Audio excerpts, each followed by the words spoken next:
आप लोग आइए, हम लोग एक साथ मिलकर बोलते हैं ज्योत भगवान की जय हो, ज्योत भगवान की जय हो।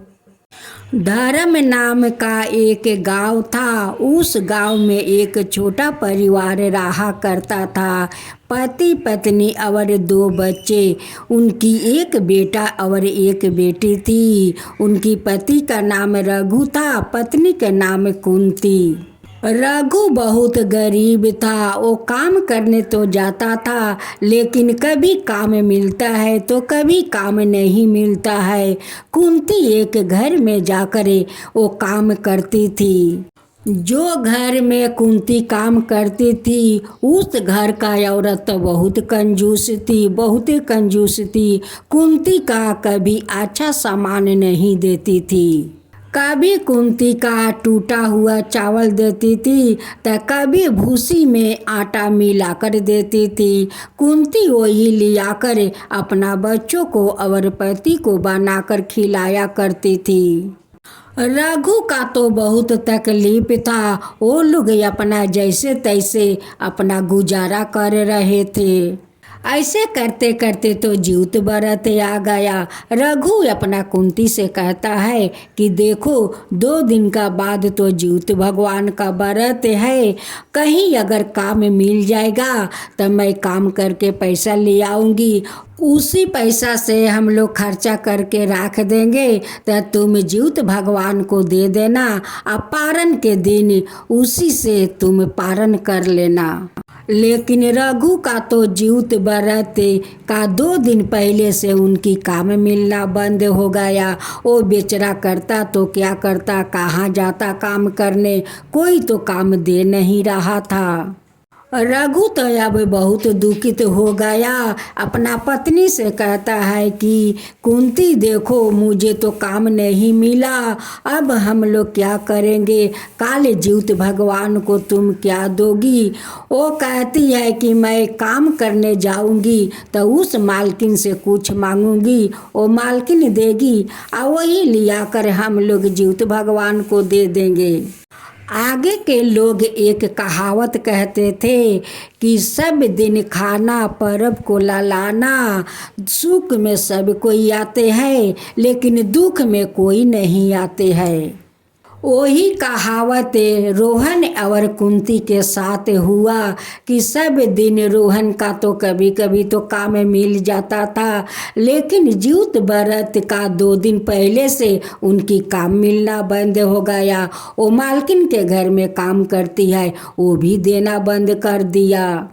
नहा के खाए का दिन कुंती उस घर में काम करने जाती है और उस औरत से कहती है कि मालकिन आज मुझे कुछ आटा दीजिए कि मैं रात को ज्योत भगवान को कुछ भोजन दे सकूं।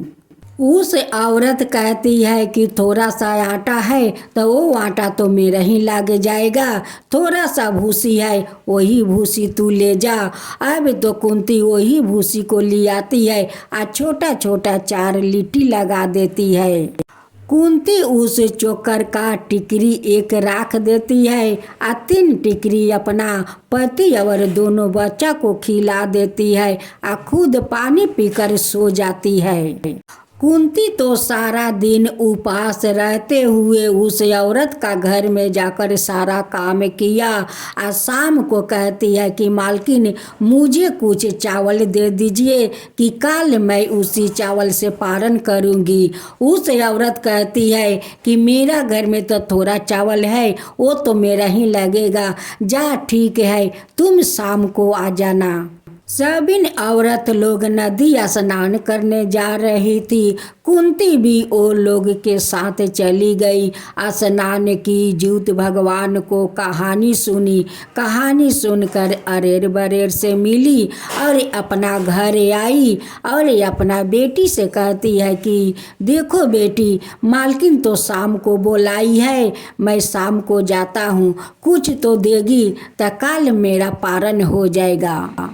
बड़ी आशा से कुंती उस औरत का घर गई। उस औरत अपना परिवार को भोजन करवा दी थी। जो खाना बचे हुए थे वही एक थाला में देती है, कहती है कि मेरा घर में तो यही है, ले जा अपना परिवार को खिला देना।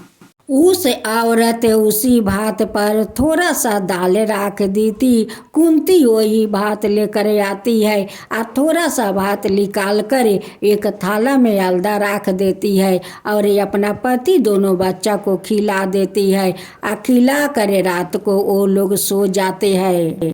जब सुबह हुआ तो कुंती उठती है और उस भात से थोड़ा थोड़ा अपना दोनों बच्चों को खिला देती है और थोड़ा भात रखती है कि मैं इसी भात से पारण करके तब उस औरत का घर में काम करने जाऊंगी।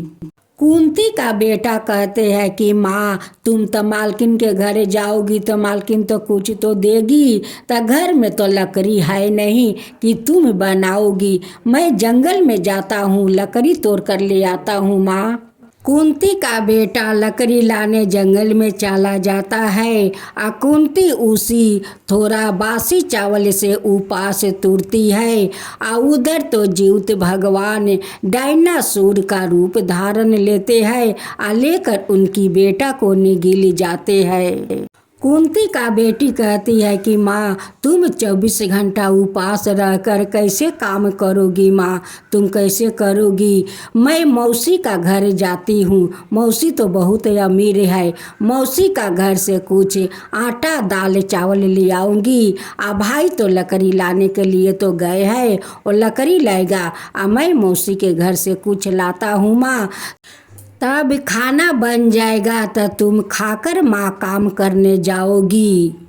जैसे कुंती का बेटी अपना मौसी का घर जाती है और उनकी मौसी का उन पर नज़र पड़ जाता है। मौसी तो अपना घर का दरवाज़ा बंद कर देती है और मुनी जाकर वहाँ पर चिल्लाती है, मौसी मौसी दरवाज़ा खोलो, क्यों दरवाज़ा बंद कर दिया मौसी, दरवाज़ा खोलो, कुछ दो मौसी, कुछ दो, चावल हो दाल हो आटा हो जो भी हो दो मौसी, मेरी माँ खाना खाएगी, मेरी माँ 24 घंटा से उपास है, वो तो पारण करेगी, मौसी कुछ तो दो। लेकिन उस अमीर मौसी तो घर से नहीं निकली और नहीं दरवाज़ा खोली। मुनी रोते रोते वो आ रही थी। रास्ते में एक बूढ़ा बाबा मिला। बूढ़ा बाबा कहने लगे कि बेटी तू क्यों रोती है रे, क्यों रोती है, क्या हुआ। वो कहती है कि बाबा मेरी माँ तो 24 घंटा उपास थी, पारण करने के लिए घर में कुछ नहीं है बाबा, मौसी के घर गए थे कि मौसी कुछ देगी, मौसी तो कुछ नहीं दिया बाबा, कुछ नहीं दिया। अब मेरी माँ क्या खाएगी, कैसे काम करने जाएगी। कल रात को मालकिन थोड़ा सा चावल दिया था बाबा, उसी चावल से हम भाई बहन थोड़ा थोड़ा खाया और थोड़ी सा माँ उसे मुंह में लगाकर उपास तुरी। अब तो बाबा कहते हैं कि घोर अनर्थ हो गया बेटी, घोर अनर्थ हो गया। बाबा कहते हैं कि तुम जानती नहीं हो कि बासी जीवित भगवान को पारण करना माना है, फिर भी तुम्हारा माँ क्यों बासी चावल से उपास तुरी।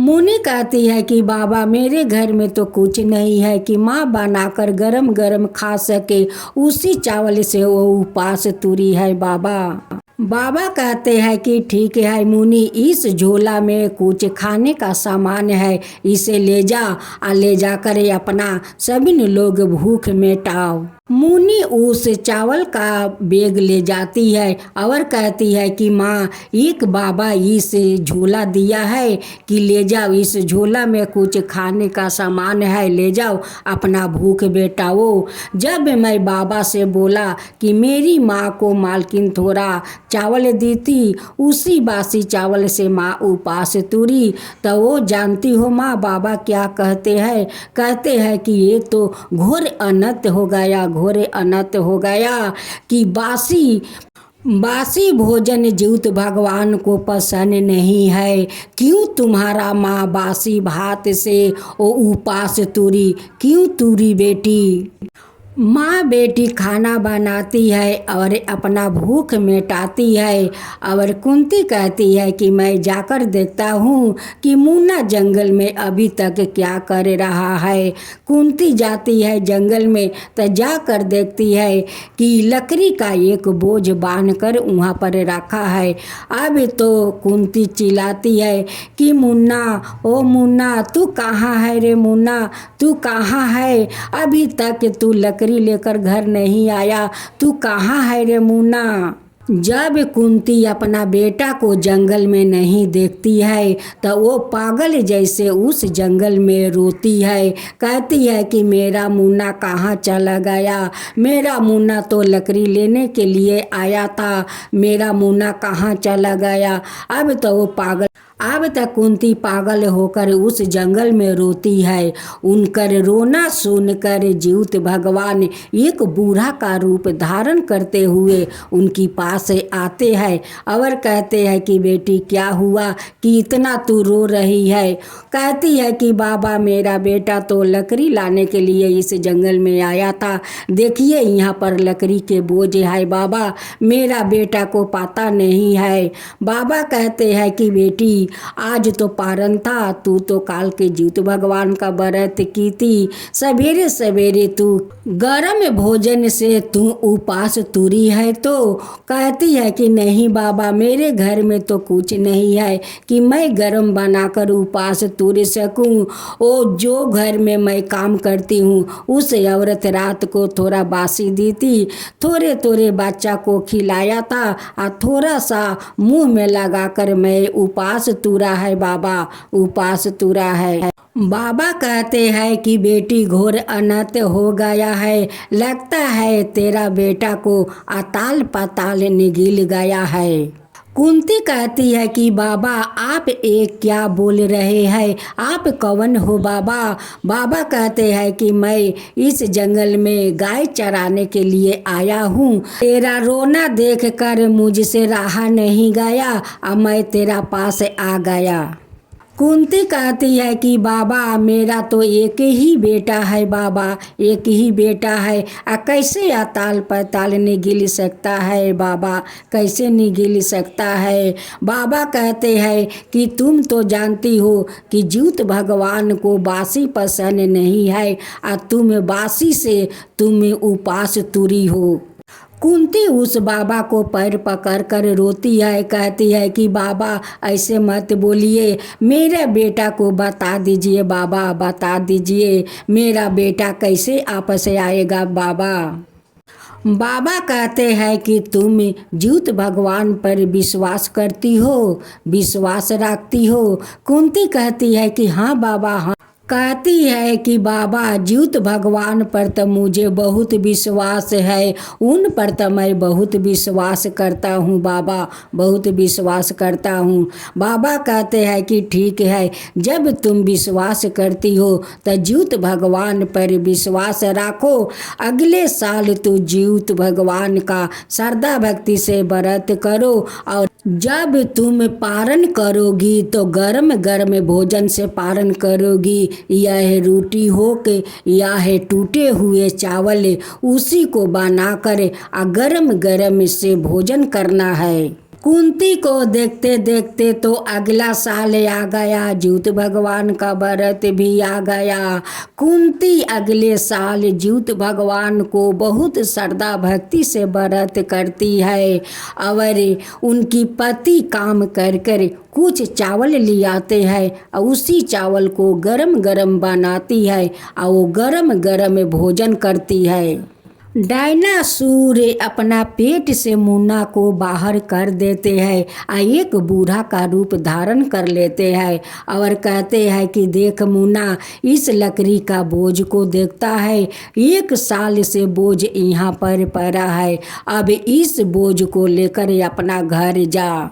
मुन्ना उस लकड़ी का बोझ लेकर अपना घर जाता है और अपना माँ को बुलाता है।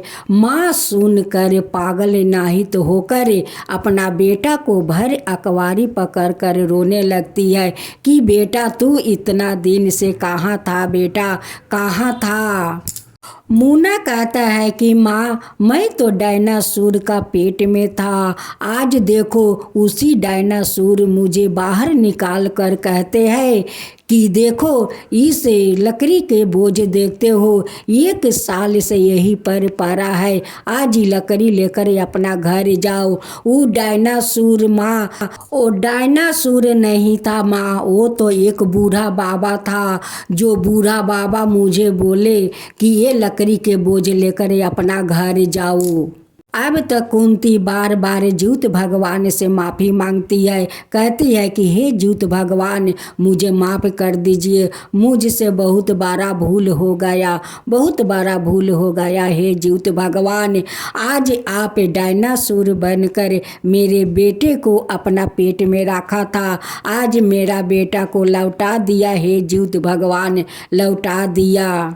जब कुंती उस लकड़ी का बोझ खोलती है तब बोझ के अंदर देखती है कि बहुत सारा सोना का मोहर है, उसमें तो बहुत सारा डंडा है सोना का। अब तक कहती है कि बेटा वो कोई तो डायनासोर नहीं था, वही तो ज्यूत भगवान थे कि देखो हम लोग का दुख तकलीफ देख कर इसी बोझ में आज तक ज्यूत भगवान इस सोना का मोहर रखा था, आज तुम्हें इस बोझ देकर अपना घर लौटा दिया है बेटा। ज्यूत भगवान तो हम लोग का घर धन से भर दिया बेटा, धन से भर दिया। अब कभी हमसे भूल नहीं होगा ज्यूत भगवान, कभी भूल नहीं होगा। कभी किसी को मैं बासी से पारण नहीं करने दूंगी, सबको बुझाऊंगी, सबको बुझाऊंगी कि आप लोग बासी से कभी पारण मत करना, पारण करना है तो गरम गरम बनाकर पारण करो, क्योंकि ज्यूत भगवान को बासी पसंद नहीं है। अगले साल कुंती धाम धूम से ज्यूत भगवान को व्रत की, बहुत श्रद्धा भक्ति से व्रत की। हे ज्यूत भगवान, जैसे आप कुंती का बेटा को बन कर कुंती का बेटा को सुरक्षित रखा, वैसे ही सबका सुरक्षित रखिए। हे ज्यूत भगवान, सबका ऊपर कृपा कीजिए, जो आपका काता कहे, जो सुने, जो हुक्का भरे, उन सब का ऊपर कृपा कीजिए, सबका ऊपर कृपा कीजिए। ज्यूत भगवान की जय हो, ज्यूत भगवान की जय हो।